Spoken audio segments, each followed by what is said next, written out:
Chloromycetin, Chloromycetin जो होता है ये ड्रग होता है जिसकी वजह से हम इसको कंट्रोल कर सकते हैं। ये था टाइफाइड के बारे में। अब लास्ट डिजीज जो आती है वो आती है डायरिया।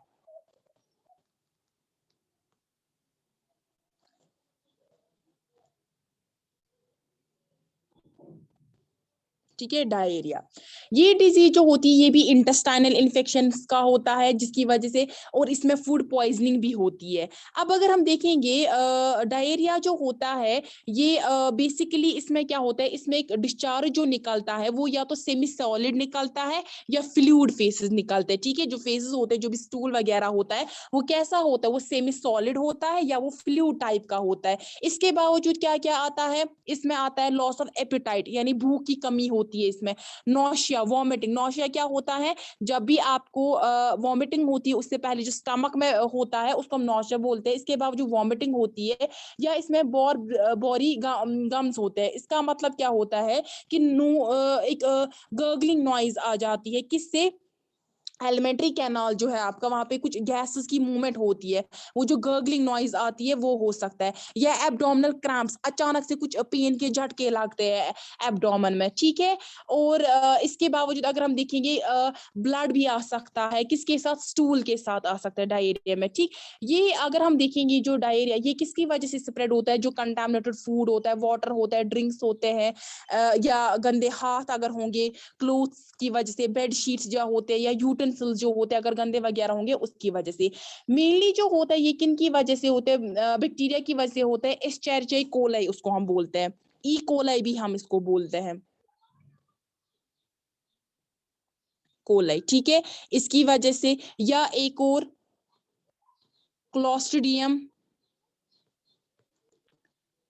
बोटुलिनम इसकी वजह से, या शिगेला डिसेंटेरिया। ठीक है, शिगेला डिसेंटेरिया। ठीक, या इसकी वजह से गियार्डिया इंटेस्टाइनलिस।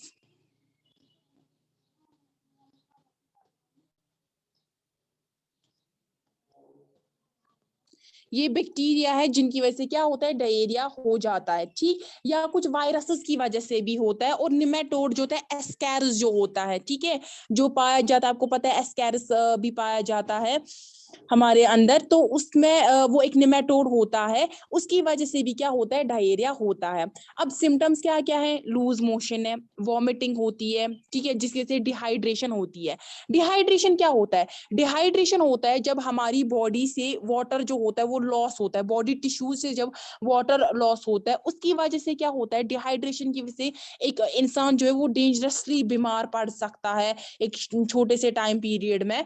ठीक है, तो अगर हम देखेंगे, अगर हमें ऐसा कुछ भी हो रहा है तो डिहाइड्रेशन के केस में हमें क्या करना चाहिए, पेशेंट जो होता है वो इरिटेबल होता है, उसकी जो आईज होती है वो श्रिंक हो जाती है।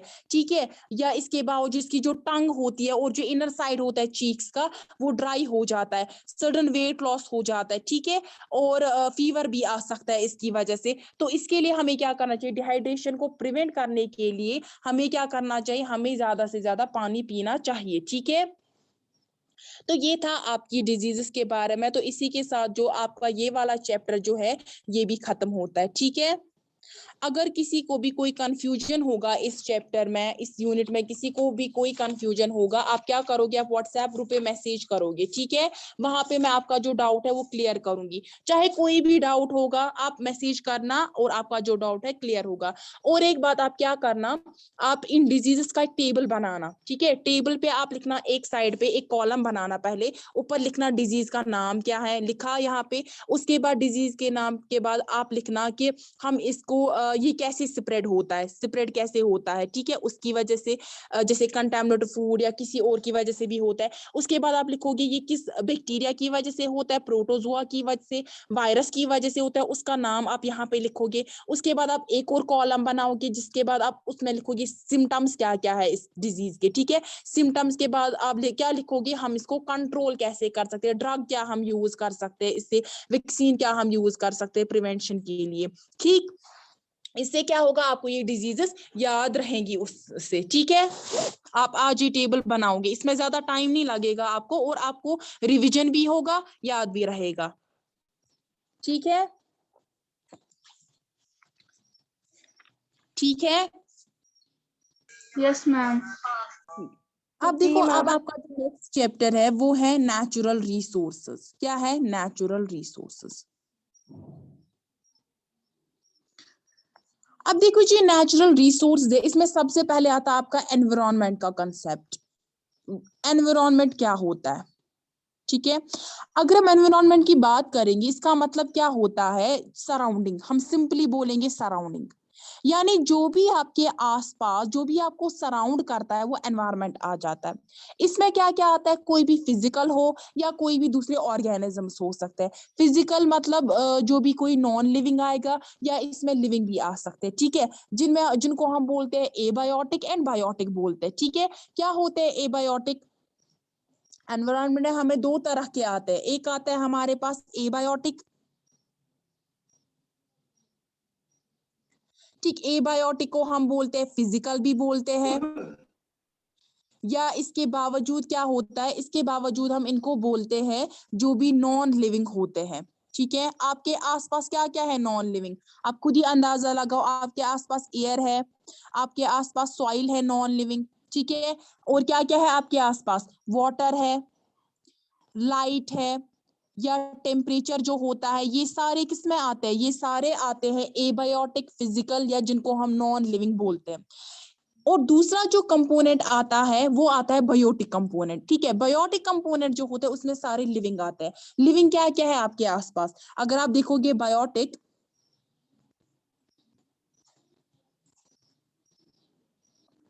बायोटिक मतलब जो भी आपके आसपास लिविंग आएंगे, लिविंग। लिविंग में क्या क्या आता है आपके आसपास, आप देखो प्लांट्स आते हैं, ठीक है। एनिमल्स आते हैं, ठीक। एनिमल्स के साथ साथ आपकी क्या क्या आता है, माइक्रो ऑर्गेनिज्म। एनिमल्स में क्या आते हैं, हम ह्यूमन बींग्स भी आते हैं। इसके बावजूद माइक्रो ऑर्गेनिजम्स आते हैं, जैसे वायरसेस, यही बैक्टीरिया होते हैं। या इसके बावजूद सिंगल सेल्ड होते हैं जो माइक्रोस्कोपिक होते हैं। प्लांट्स आते हैं, ठीक है। ये सारे किस में आते हैं, ये सारे बायोटिक में आते हैं जो लिविंग होते हैं। तो क्या क्या कंपोनेंट्स एनवायरनमेंट में पाए जाते हैं, दो तरह के कंपोनेंट्स आते हैं। एक आता है एबायोटिक, दूसरा आता है बायोटिक। एबायोटिक में सारे नॉन लिविंग आते हैं, जो भी एयर, वाटर होता है, या इसके बावजूद लाइट, सॉइल, टेम्परेचर आता है। बायोटिक में क्या आता है, जो दूसरा कंपोनेंट है लिविंग भी, जो सारे लिविंग होते हैं, जैसे प्लांट्स हैं, एनिमल्स हैं, ठीक है। एनिमल्स में हम ह्यूमन बींग्स भी आते हैं, माइक्रो ऑर्गेनिजम्स होते हैं, ऐसे ये सारा किस में आता है, ये बायोटिक में आ जाता है। अब देखो, हमने देखा कि जो एबायोटिक है इसको हम बोलते हैं फिजिकल भी बोलते हैं, हम इसको फिजिकल एनवायरनमेंट भी बोलते हैं हम इसको। इसमें क्या मैंने बोला, नॉन लिविंग जो सारे आते हैं वो इसी में आते हैं। अब देखो जी, एबायोटिक कंपोनेंट्स होते हैं हमारे एनवायरनमेंट में, इसका भी कुछ इफेक्ट होता है हम पे। हम जो लिविंग ऑर्गेनिजम्स होते हैं इन पे भी इनका एक इफेक्ट होता है, और ये एक इंपॉर्टेंट रोल करता है प्ले, किसमें, हमारी ग्रोथ में, डेवलपमेंट में, और इवन सर्वाइवल के लिए भी। फॉर एग्जाम्पल अगर हम प्लांट्स की बात करेंगे, प्लांट्स क्या होते हैं, लिविंग होते हैं। आप देखो प्लांट जो होते हैं वो फोटोसिंथेसिस प्रोसेस दिखाते हैं, जिसकी वजह से वो अपना फूड तैयार करते हैं। तो वो क्या करते हैं, वहां पे उनको सनलाइट जरूरत पड़ती है, यानी एबायोटिक कंपोनेंट उनको जरूरत है, ठीक है। लाइट जरूरत है उनको, इसके बाद उनको वाटर जरूरत लगता है, या वो कार्बन डाइऑक्साइड जो एयर से लेते हैं वो भी उनको जरूरत है, यानी एक एयर का कंपोनेंट भी इनको जरूरत है, ठीक। इनको क्या जरूरत है, लाइट भी जरूरत है उसके लिए, वाटर भी जरूरत है, ठीक है। ये क्या है, ये ए बायोटिक है, ठीक है। तो हम देखते हैं कि कैसे प्लांट जो होते हैं वो सरवाइव करते हैं, किन पे, इन्हीं ए बायोटिक की वजह से वो सरवाइव कर सकते हैं, ठीक है। जिसकी वजह से वो अपना फूड जो होते हैं वो तैयार कर पाते हैं। अब देखो, ये जो सारे ए बायोटिक कंपोनेंट्स होते हैं, air, water, soil, light, temperature वगैरह, ये बनाते हैं वेदर और क्लाइमेट किसी एरिया का। अगर कोई भी पर्टिकुलर एरिया है, उनका ये एक वेदर बनाते हैं और क्लाइमेट बनाते हैं। अब वेदर क्या होता है, पहले हम वेदर की बात करेंगे। वेदर जो होता है, कोई भी मूवमेंट जो हर कोई मूवमेंट में जो चेंजेस होती है टेम्परेचर में, ठीक है, जो टेम्परेचर में चेंजेस होती है, या अगर हम देखेंगे प्रेशर में चेंजेस होती है, ठीक है, ह्यूमिडिटी में चेंजेस होती है, नमी, या प्रेसिपिटेशन प्रेसिपिटेशन क्या होता है, रेनफॉल जिसको हम बोलते हैं, ठीक। या अगर हम देखेंगे सनशाइन, इसमें जो चेंजेस आती है, क्लाउड्स में जो चेंजेस आती है, विंड की डायरेक्शन चेंज हो जाती है, ये सारा जो होता है, जो भी ये कहाँ पे होता है, जो भी कंडीशन कहाँ पे हो रही है, ट्रोपोस्फियर में। ट्रोपोस्फियर क्या होता है, जो एटमॉस्फेयर है हमारा, इसका जो लोवेस्ट रीजन है उसको हम ट्रोपोस्फियर बोलते हैं। ये जो शॉर्ट टर्म चेंजेस होती है इन्हीं को हम वेदर बोलते हैं। फॉर एग्जाम्पल आप देखो कि आज का दिन अगर हम लेंगे, आज के दिन में क्या हो सकता है, चलो सुबह धूप थी, ठीक है, शाम को बारिश हो गई, हवा स्टार्ट हो गई, तो ये क्या, ये वेदर होता है, यानी जो शॉर्ट टर्म चेंजेस होती है, ठीक, जो शॉर्ट टर्म में होती है, इनको हम बोलते हैं वेदर बोलते हैं, ठीक। जैसे टेम्परेचर चेंज होता है, सुबह क्या था, सुबह हाई टेम्परेचर था, शाम को टेम्परेचर में कमी आ गई, ठीक है। रेनफॉल की बात करेंगे, सुबह जो थी अच्छी खासी धूप थी, शाम को रेनफॉल हो गया, ये सारा वेदर में आता है, जो कि ये शॉर्ट टर्म चेंजेस हो रहे हैं कहाँ पे, लेकिन ट्रोपोस्फियर। ट्रोपोस्फियर क्या होता है, जो लोवेस्ट रीजन होता है एटमॉस्फेयर का, उसको हम बोलते हैं ट्रोपोस्फियर। इसके बाद आता है क्लाइमेट। क्लाइमेट क्या होता है, अगर हम क्लाइमेट की बात करेंगे, क्लाइमेट जो होता है एक एवरेज वेदर होता है, ठीक, एवरेज वेदर यानी ये सीजनल होता है। सीजनल अगर हम देखेंगे, फॉर एग्जाम्पल जब वेदर जो होता है किसी भी एरिया में बहुत ज्यादा टाइम पीरियड तक रहता है, जैसे 50 ईयर्स, 100 ईयर्स या 30 ईयर्स तक भी रहता है, इसको हम क्लाइमेट बोलते हैं। फॉर एग्जाम्पल अगर हम डेजर्ट्स की बात करेंगे, जो डेजर्ट एरिया होते हैं वहां पे हॉट क्लाइमेट होता है। जो अब माउंटेन्स होते हैं, स्नो बाउंड माउंटेन्स होते हैं, यानी जो स्नो से कवर्ड होते हैं, वहां पे कोल्ड क्लाइमेट होता है, ठीक। इनको क्या बोलते हैं, हम ये क्लाइमेट बोलते हैं, यानी जो बहुत ज्यादा टाइम पीरियड के लिए रहते हैं उनको हम बोलते हैं क्लाइमेट बोलते हैं, ठीक। और ये सीजनल होते हैं, इसको क्या हम बोलते हैं, क्लाइमेट बोलते हैं। अब देखो एबायोटिक कंपोनेंट्स जो होते हैं इसकी टाइप्स होते हैं, क्या क्या टाइप्स होते हैं हमारे पास, जो एबायोटिक कंपोनेंट्स है यानी जो नॉन लिविंग होते हैं, इसके टाइप्स होता है। पहला आता है क्लाइमेटिक फैक्टर्स, दूसरे जो आते हैं वो होते हैं टोपोग्राफिक फैक्टर्स, टोपोग्राफिक फैक्टर्स, और थर्ड वन जो आता है वो क्या आता है, वो आता है एडेफिक फैक्टर्स। लेकिन आपके सिलेबस में आपको खाली क्लाइमेटिक फैक्टर्स पढ़ने, ठीक। क्लाइमेटिक फैक्टर्स में आता है air, water, light, temperature, fire, ये सब आपको खाली क्लाइमेटिक फैक्टर जो है खाली आपको ये पढ़ना है। तो सबसे पहले हम पढ़ेंगे एयर के बारे में।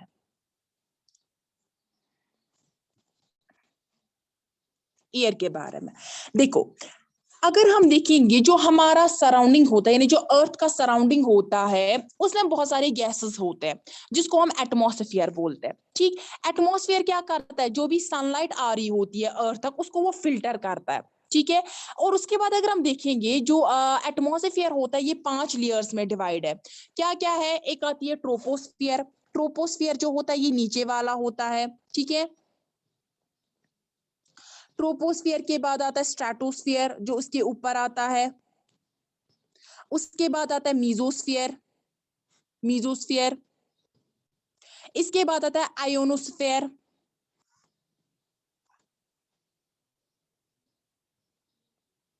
और जो लास्ट वन आता है वो आता है एक्सोस्फियर, ठीक।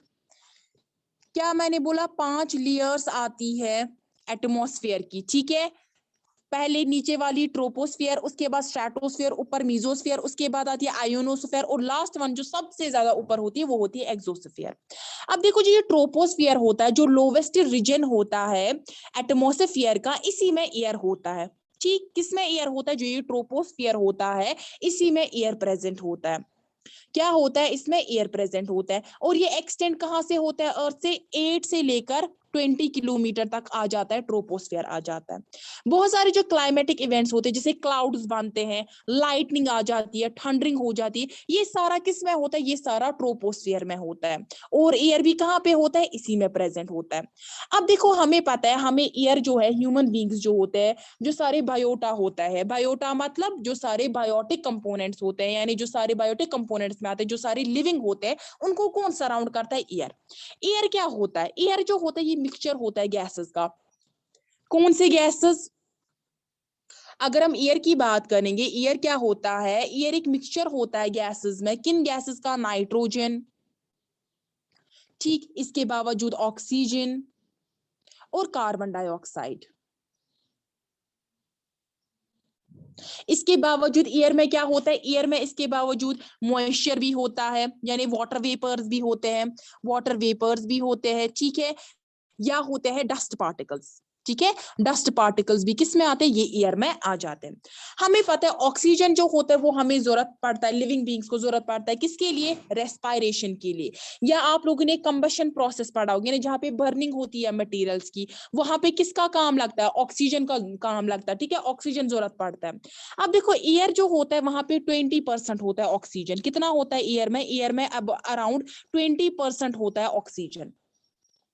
ये जो ऑक्सीजन होता है इसको बैलेंस कौन करता है एयर में, फोटोसिंथेसिस प्रोसेस। फोटोसिंथेसिस कौन दिखाते हैं, ग्रीन प्लांट्स। ग्रीन प्लांट्स क्या करते हैं, with the help of the, उनमें जो क्लोरोप्लास्ट होता है वो क्या करते हैं, वो कार्बन डाइऑक्साइड लेते हैं एयर से, वाटर लेते हैं, ठीक है, उसके बाद सनलाइट लेते हैं और उसके बाद फूड बनाते हैं, और बाई प्रोडक्ट क्या निकलता है वहां से, ये ऑक्सीजन निकलता है जो हम इनहेल करते हैं, ठीक है। ऑक्सीजन किसके लिए हमें जरूरत लगता है, for the process of respiration के लिए, ठीक। ये था एयर का। तो एयर में क्या क्या गैसेस मैंने बोले, नाइट्रोजन, ऑक्सीजन, कार्बन डाइऑक्साइड, इसके बावजूद वाटर वेपर्स और डस्ट पार्टिकल्स भी होते हैं। और एयर में कितना परसेंट ऑक्सीजन होता है, 20% होता है, और उसको मेंटेन कौन करता है, वो करता है by the process of photosynthesis shown by the green plants. अब देखो एयर पोल्यूशन कैसे होता है। आपको पता है कि हम जो भी एक्टिविटीज कर रहे हैं, इंडस्ट्रियल एक्टिविटी जो होती है, वहां से कुछ गैसेस रिलीज होते हैं, sulphur dioxide, carbon monoxide, oxides of nitrogen, hydrogen sulphide, या कुछ फ्यूम्स निकलते हैं एसिड के, डस्ट पार्टिकल्स भी निकलते हैं अनबर्न कार्बन के, ठीक है, या लेड भी निकलता है, इवन सीमेंट भी निकलता है। फॉर एग्जाम्पल अगर हम देखेंगे, जब कोल बर्न होता है और ऑयल कहाँ पे, ताकि हम जनरेट करें इलेक्ट्रिक पावर, रन करें फैक्ट्रीज या फ्यूल ऑटोमोबाइल इंजन को, वहां से ऑक्साइड्स निकलते हैं नाइट्रोजन के और सल्फर के, जो क्या करते हैं, जो एसिडिफाई करते हैं रेन को, जिसको हम एसिड रेन भी बोलते हैं, ठीक। एयर जो होता है, ये सारे जो ये सबस्टेंस इम्प्यूरिटी जो कैरी करता है, ये हमारे हेल्थ के लिए सही नहीं होती है। तो क्या क्या इम्प्यूरिटीज होती है, जैसे कार्बन डाइऑक्साइड, कार्बन मोनोऑक्साइड। अगर हम देखेंगे जब ड्यूरिंग क्या होता है, विंटर, जब हम बंद कमरे में सोते हैं तो वहां पे कोल बर्न होता है, कार्बन मोनोऑक्साइड रिलीज होता है, जिससे हमें रेस्पिरेटरी प्रॉब्लम होती है और इंसान की डेथ हो जाती है उससे, ठीक। तो क्या होता है, ये कार्बन मोनोऑक्साइड इंडस्ट्री से भी निकलता है, कहाँ पे जाता है, लेकिन ये एयर में जाता है, कहाँ पे, एयर में जाता है। ये सारे जो होते हैं, ये सारे जो इम्प्यूरिटीज होती है, इनको हम पोल्यूटेंट्स बोलते हैं, और ये कॉज करते हैं, एयर पोल्यूशन कॉज करते हैं। एयर पोल्यूशन से क्या क्या होता है, रेस्पिरेटरी प्रॉब्लम्स होती है, हाई ब्लड प्रेशर होता है, इवन नर्वस सिस्टम में प्रॉब्लम होती है, आई इरिटेशन, आप देखोगे आपकी आईज में इरिटेशन होती है, वो इन्हीं पोल्यूटेंट्स की वजह से होती है, ठीक है। और इवन प्लांट्स जो होते हैं उनमें भी इन पोल्यूटेंट्स की वजह से क्या होती है, बहुत सारी प्रॉब्लम्स होती है, जैसे उनकी ग्रोथ जो है वो रिड्यूस होती है, ठीक है। क्लोरोफिल जो वो डिजेनरेट होता है, क्लोरोफिल उनको फूड बनाने के लिए काम आता है, उसमें डिजेनरेशन होती है, ठीक है। ये सब कुछ आता है प्लांट्स में। या मैंने आपको बोला जो सल्फर डाइऑक्साइड निकलता है, हाइड्रोजन, ये नाइट्रोजन जो निकलता है, ये सारे क्या करते हैं, एटमॉस्फेयर में जो वाटर कंटेंट होता है, जो मॉइस्चर होता है, उनके साथ ये रिएक्ट करते हैं, सल्फ्यूरिक एसिड बनाते हैं, ठीक है, जो आता है इन दी फॉर्म ऑफ रेन, जिसको हम बोलते हैं एसिड रेन बोलते हैं, ठीक है, जो प्लांट्स या एक्वाटिक एनिमल्स के लिए बहुत ज्यादा हार्मफुल होता है। इसके बावजूद एयर पोल्यूशन जो होता है, इसमें और दो इकोलॉजिकल प्रॉब्लम्स आते हैं। एक आता है, हम बोलेंगे ग्रीन हाउस इफेक्ट, दूसरा होता है ग्लोबल वार्मिंग, जिसको हम बोलते हैं, जिसमें ग्लोबल वार्मिंग भी आता है, या ओजोन लेयर जो होते हैं वो भी डिप्लीट हो जाती है, यानी ओजोन जो होता है उसमें जो होल आ जाता है, वो भी किसकी वजह से आता है, वो इसी एयर पोल्यूटेंट्स की वजह से, एयर पोल्यूशन की वजह से आता है। जो कार्बन डाइऑक्साइड एटमॉस्फेयर में, ये क्या करता है, ये अर्थ को वार्म कर रखता है, वार्म देता है अर्थ को, तो ठीक है, तो इसको हम बोलते हैं ग्रीन हाउस वार्म बोलते हैं, और इस इफेक्ट को हम बोलते हैं ग्रीन हाउस इफेक्ट। लेकिन जब कार्बन डाइऑक्साइड गैस ज्यादा अमाउंट में रिलीज होता है एटमॉस्फेयर में, इसकी वजह से क्या होता है, जो है वो बढ़ जाता है अर्थ का, जिसको हम ग्लोबल वार्मिंग बोलते हैं। क्या बोलते हैं, ग्लोबल वार्मिंग। उससे क्या होता है, ग्लोबल वार्मिंग से जो पोलर आइस केप्स होते हैं वो क्या होते हैं, वो मेल्ट होते हैं। जब वो मेल्ट होते हैं, सी लेवल जो होती है वो राइज होती है। मेल्ट होने के बाद जो स्नो वगैरह मेल्ट होता है वो लिक्विड फॉर्म में आता है, वो जाता है कहाँ पे, सी में जाता है, जिसकी वजह से क्या आता है, फ्लड्स आते हैं। फ्लड्स जब आते हैं कोस्टल एरियाज में, उससे लॉस ऑफ प्रॉपर्टी होता है, लॉस ऑफ लाइफ हो जाता है, ठीक। इसके बावजूद मैंने दूसरा बोला था, डिप्लीट करता है ये ओजोन को। देखो क्या होता है ओजोन। ओजोन जो होता है इसकी जो फॉर्मूला है, जनरली जो हम ओजोन को रिप्रेजेंट करते हैं वो हम रिप्रेजेंट करते हैं O3 से, ठीक है, O3 से, ठीक। ये जो ओजोन होता है इसको हम ओजोन जो लेयर बोलते हैं, वो आती है अर्थ के, अगर हम देखेंगे स्ट्रेटोस्फीयर जो होता है, स्ट्रेटोस्फीयर जो लेयर होती है उससे अबाउट 15 से लेकर 60 किलोमीटर के बाद क्या आ जाता है, वो आ जाता है ओजोन लेयर आ जाता है, ठीक। अब जो ओजोन लेयर होता है ये क्या करता है, जो यूवी रेडिएशंस होती है ये उनको ब्लॉक करता है, ठीक। ये एक लेयर की तरह रह जाता है, ऐसे ओजोन लेयर एक लेयर की तरह रह जाता है। ये अगर यूवी रेडिएशंस आ रही है ये प्रोटेक्ट हमें करता है यूवी रेडिएशन से। यूवी रेडिएशन जो होती है वो बहुत ज्यादा हार्मफुल होती है, यूवी रेडिएशन से स्किन कैंसर वगैरह हो जाता है। तो ओजोन लेयर का क्या काम क्या होता है, ये हमें प्रोटेक्ट करता है। लेकिन जो भी ये जो पोल्यूटेंट्स होते हैं, जैसे अगर हम देखेंगे क्लोरोफ्लोरोकार्बन, क्या क्लोरोफ्लोरो CFCs हम उनको बोलते हैं। ये जो क्लोरोफ्लोरोकार्बन्स होते हैं ये कहाँ से निकलते हैं, जैसे अगर हम देखें कार्बन टेट्राक्लोराइड CCl4, या इसके बावजूद अगर हम देखेंगे डाइक्लोरोट्राइफ्लोरोमीथेन CCl2 F3, ये जो सारे होते हैं इनको हम क्लोरोफ्लोरोकार्बन्स बोलते हैं। ये सारे क्या कंटेन करते हैं, कार्बन कंटेन करते हैं, क्लोरीन कंटेन करते हैं, ये कार्बन ये क्लोरीन, और क्या कंटेन करते हैं, फ्लोरीन कंटेन करते हैं। क्या होता है कि जब ये एटमॉस्फेयर में जाते हैं इनकी वजह से क्या होता है, इनकी वजह से ये जो ओजोन लेयर है ये डिप्लीट हो जाती है, यानी इसमें होल बन जाता है, जिसकी वजह से यूवी रे जो है वो हम पे पड़ जाती है और स्किन कैंसर क्या होता है वो डेवलप हो जाता है। ये CFCs कहाँ से निकलते हैं, जो हम रेफ्रिजरेटर्स यूज करते हैं घरों में, एयर कंडीशन यूज करते हैं, उनसे क्या होते हैं, जो स्प्रेज होते हैं या जो प्लास्टिक फोम्स जो प्रोड्यूस करते हैं, ठीक है, उनकी वजह से क्या होता है ये CFCs निकलते हैं, और ये CFCs क्या करते हैं, ये डिप्लीट करते हैं इस ओजोन लेयर को, जिसकी वजह से क्या होता है होल हो जाता है इस ओजोन लेयर में, और यूवी रेडिएशन जो वो डायरेक्टली हम तक आ जाती है, और इससे क्या हो जाता है वो डैमेज करते हैं हमें, यानी हमें स्किन कैंसर हो सकता है इससे, ठीक है। और भी बहुत सारी प्रॉब्लम, जैसे कैटरैक्ट, कैटरैक्ट क्या आई डिजीज, कैटरैक्ट में क्या होता है कि लेयर बन जाती है आईज के ऊपर से एक, जिसकी वजह से दिखता नहीं है क्लियर, ब्लड इमेज दिखती है उससे, ठीक। या इम्यूनो डिफिशिएंसी इससे होती है। क्रॉप यील्ड जो होते हैं उन पे भी असर इससे पड़ता है। फाइटोप्लैंक्टन, जूप्लैंक्टन, फाइटोप्लैंक्टन्स कौन होते हैं, जो वाटर पे रहते हैं है प्लांट्स, उनको हम बोलते हैं फाइटोप्लैंक्टन। जो जूप्लैंक्टन जो एनिमल्स पानी में रहते हैं उनको हम जूप्लैंक्टन बोलते हैं। या और भी जो फिश लार्वे होते हैं उन पे क्या होते हैं, उन पे असर होता है इन जो भी ये यूवी रेडिएशन है उनका असर इन पे पड़ता है, ठीक। अब इसके बाद आता है, ये था एयर। एयर क्या होता है, एयर का पोल्यूशन, इसके बाद हमने देखा कि एयर के पोल्यूशन की वजह से क्या क्या इफेक्ट्स हो सकते हैं। अब देखो इसके बाद आता है वाटर। दूसरा आता है हमारे पास वाटर। वाटर कहाँ पे होता है, ओशियंस में होता है, रिवर्स में होता है, स्ट्रीम्स में होता है, lakes, ponds, pools, polar ice caps होते हैं, वाटर वेपर जो होते हैं, ये सारे जो होते हैं जहां पे वाटर प्रेजेंट होते हैं इसको हम बोलते हैं हाइड्रोस्फीयर। क्या बोलते हैं हम इसको, हाइड्रोस्फीयर, यानी जहां पे भी पानी मिले हमें उसको हम हाइड्रोस्फीयर बोलेंगे। और हमें पता है लगभग 75% जो अर्थ है वो कवर्ड है, वाटर से कवर्ड है, ठीक है, इससे कवर्ड है वाटर। तो वाटर जो है ये एक मेन कंपोनेंट होता है हाइड्रोस्फीयर का, ठीक। अब अगर हम देखेंगे हमें पता है मेजर पार्ट जो होता है वाटर का वो कहाँ पे पाया जाता है, सीज और ओशियंस में पाया जाता है। लेकिन हमें पता है कि जो फ्रेश वाटर है वो खाली 2.5% है।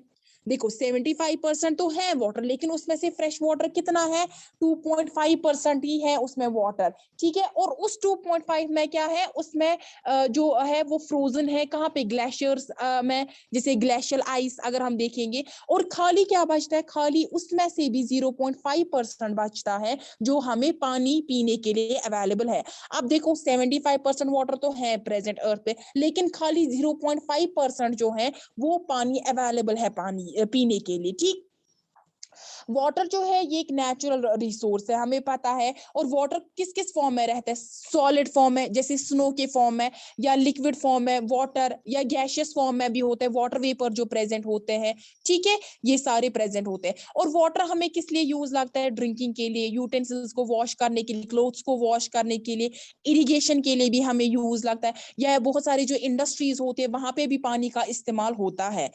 अगर हम देखेंगे जो लास्ट 50 ईयर्स है वाटर की जो यूटिलाइजेशन है उससे क्या हो गया, उस वो इंक्रीज होता है 4 to 8% से वो इंक्रीज हो गया है, किसकी वजह से? डिफॉरेस्टेशन अगर हम देखेंगे, या जो वाटर उसमें सैलिनाइजेशन होता है, उसके बावजूद और भी जो एक्टिविटीज है, जो पोर्टेबल वाटर यानी जो साफ पानी है हमारे लिए, वो डिक्रीज हो रहा है, ठीक, उतना हमारे लिए नहीं अवेलेबल है। तो हमें क्या करना चाहिए? हमें कुछ मेजर्स, कुछ स्टेप, वाटर जो है, जो साफ पानी है, पोर्टेबल वाटर्स को बचाए। बाथरूम में क्या करते हैं हम? ज्यादा से ज्यादा पानी बेफिजूल खर्च करते हैं। इसके बावजूद जब हम गाड़ी वगैरह वॉश करते हैं, हम क्या करते हैं? हम ज्यादा से ज्यादा बेफिजूल पानी जो है जाया कर देते हैं। ऐसे ही पाइप कंटिन्यूसली उससे फ्लो हो रहा होता है पानी, और हम अपना काम भी कर रहे होते हैं और पानी जो है वो जाया भी हो रहा होता है। इससे क्या है, बहुत सारी जगहों पे साफ पानी अवेलेबल नहीं है पीने के लिए। अगर हम गंदा पानी पिएंगे, उससे क्या होगा? जब साफ पानी अवेलेबल नहीं होगा, अपनी बहुत सारी कंट्रीज जो बैकवर्ड कंट्रीज है, वहां पे साफ पानी अवेलेबल ही नहीं है, वो गंदा पानी पीते हैं, जिनकी वजह से उनको बहुत सारी डिजीजेस हो जाती है। ठीक, तो क्या करना चाहिए? हमें ज्यादा से ज्यादा कंजर्व करना चाहिए इस पानी को।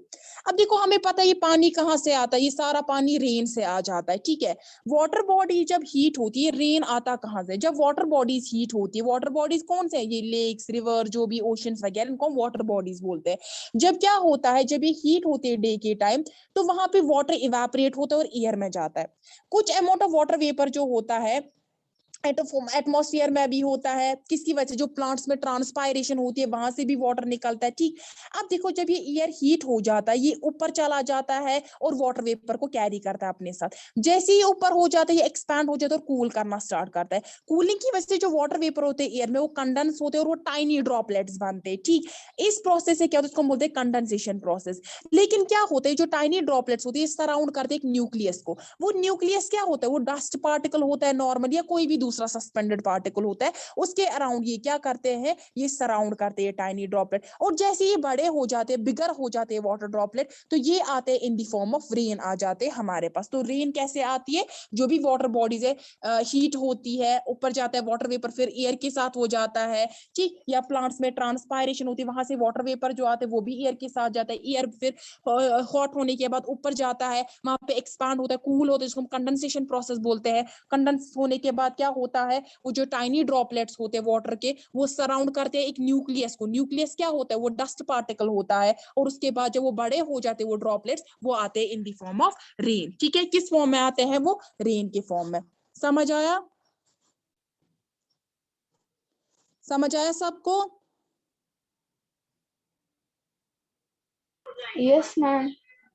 अच्छा, मुझे एक बात बोलो, आप लोगों ने सॉइल के बारे में कुछ पढ़ा है? सॉइल के हॉरिजन्स, जिनको हम बोलते हैं सॉइल प्रोफाइल, और भी आते हैं सॉइल की टाइप्स वगैरह, वो आपने पढ़ा है कुछ किसी भी चैप्टर में, like geography and all that? No, पढ़ा है पिछले किसी? क्लासेस में था। हाँ, पिछले क्लासेस में था ये सॉइल का। चलिए ठीक है, फिर भी आप इसको सॉइल को नजर देना। मैं कल इसके आगे कंटिन्यू करूंगी। सॉइल अभी पढ़ना है, इसमें लाइट पढ़ना है, टेम्परेचर पढ़ना है, उसके बाद बायोटिक भी पढ़ना है, ठीक है। Okay ma'am. साइकिल वगैरह भी है, वो भी पढ़ना है। चलिए फिर, अल्लाह हाफिज। अल्लाह हाफिज मैम।